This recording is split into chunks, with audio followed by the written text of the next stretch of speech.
All right, guys, so we are on the Northwest Registered Agent website, and these are going to be the people that I recommend the most for getting your LLC created. We kind of covered them in another video just very briefly, but I'm going to do a full walkthrough of how you can start your LLC right now, and it's extremely important. You have to do it. So you want to hit this button, Start an LLC, and the button to get to the website is here. It's an affiliate link. It should give you lower pricing. It will give you any deal that they have. It will auto apply through that link, so make sure you click that link below and then follow along. So we want to hit Start an LLC, and we want to hit Hire Us will do it for you because we don't want to mess anything up. We don't want to have a legal structure set up and then have to redo it later or go in and make these edits and changes and have to get on long phone calls with our local government. For me, it's like Salt Lake City's government, and trying to contact them and change things if information's wrong, or getting fees for things being wrong later down the line is just not worth it. So we want to set up an LLC. We want to click our state. I'm out in Utah, and it's going to give you your pricing. You don't need to do 2-day processing. That's probably a lot of money. Yeah,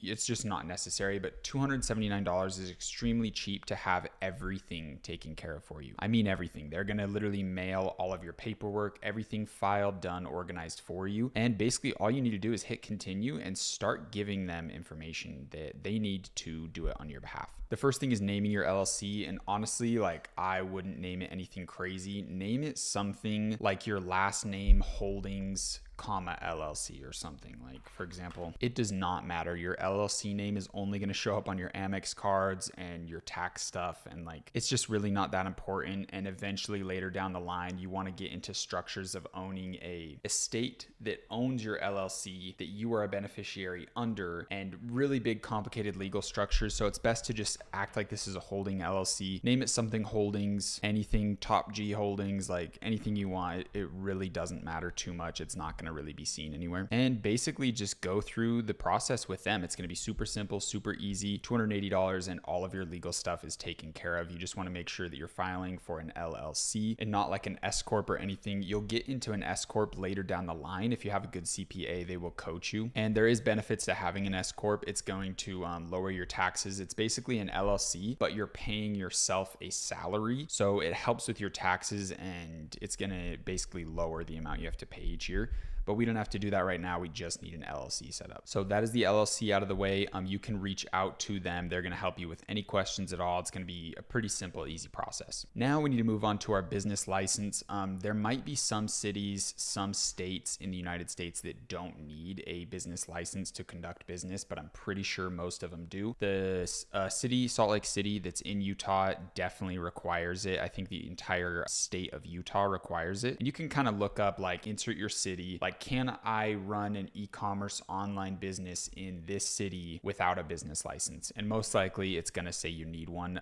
So just look up your city business license and just go to the .gov link and follow that, and it should be a really easy process there. I think mine costs like $28 for my business license, and I just have to renew it every year. Really not that big of a deal. It's just another way that they're trying to get more money out of you. So make sure you get both of those done at the same time. Just get them out of the way. If you're starting to see traction in your store, you need to just have this done where you don't have to worry about it. The next thing you need to do that I didn't actually talk about too much is manage your expenses. It's really, really good to have the tracking system set up that are logging all of your expenses, all of your ad spend, and just go create a Google Sheet really quick. I'm telling you guys, it can be this basic. It will help things out, and it will help you mentally just understand what's going on. Obviously, we're going to be using True Profit, Triple Whale, like all these other tracking systems to really ensure that we are understanding our profit and our numbers. But if you have expenses that you know can be a business expense, like for example, this big microphone, my cameras, my computers, all of this stuff is business expenses. Once you find a CPA, which we'll go over next, they can really talk you through, this is an expense, this isn't. Make sure you do these things, and they'll help you set up a protocol to best keep track of everything. Usually they're going to have automated systems. My CPA has like an online little tracking system that has all of my card info in there, and it tracks all my purchases, and then they create algorithms that kind of label things like, hey, if he purchases from here, label that as an expense automatically.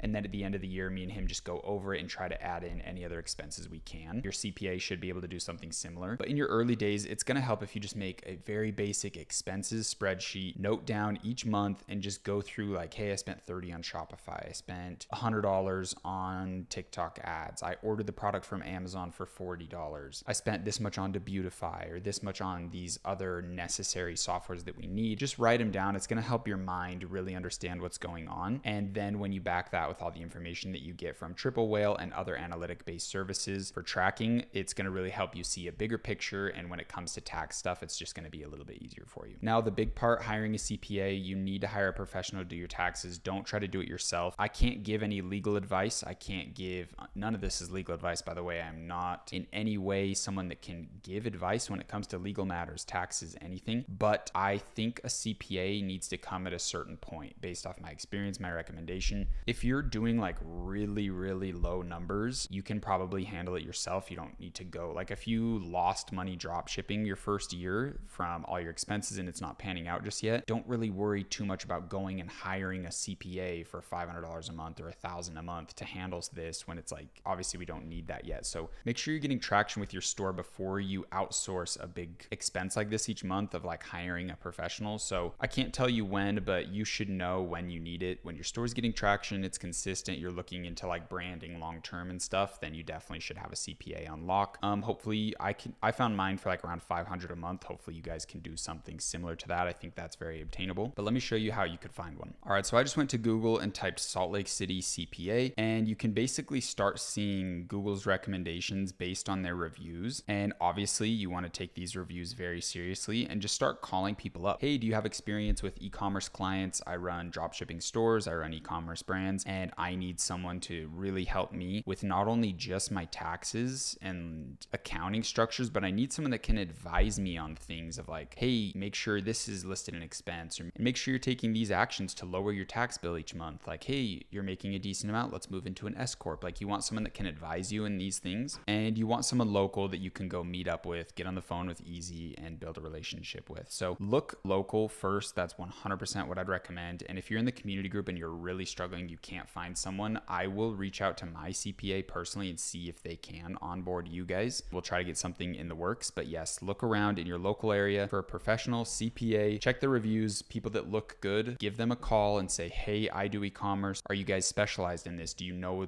have you had like e-commerce clients in the past? Do you know the landscape? So I don't really have to like coach you guys. You can coach me on what to do. And it's going to be a pretty easy process. Once you find someone good, it's kind of a breath of fresh air, especially when you're making a good amount with your store and you only have to pay $500 a month to get everything handled. It's pretty nice. Everything you need to know in the early days of legal structures. Obviously, there are huge things later down the line, but when you're running an e-commerce brand, this is basically all you need. This is the essentials. And once you have this done, you have a pretty long headway. With all of this handled, you're not going to really have to worry about legal stuff too much until you're really getting to huge brand levels of like creating contracts with certain influencers, if you're doing like a revenue share or splits and stuff like that. And you can easily reach out to a business professional to help them create contracts for you and do things like that. So you really shouldn't have too many other legal issues until you're getting to the point of like really bringing in multiple 6 figures, multiple 7 figures a month. So I hope you enjoyed this video. Your action steps are to go set up your business license, your LLC, go find a CPA if the time is right for you, and make sure you get organized. Have like a little monthly spreadsheet like we went over, going over your rough expenses, and make sure you're always checking your analytics, your information from your tracking softwares that you use on your store, and you should be really good to go, and taxes shouldn't be too hard when that time comes. I hope you enjoyed the video, and I will see you in the next ones. Peace.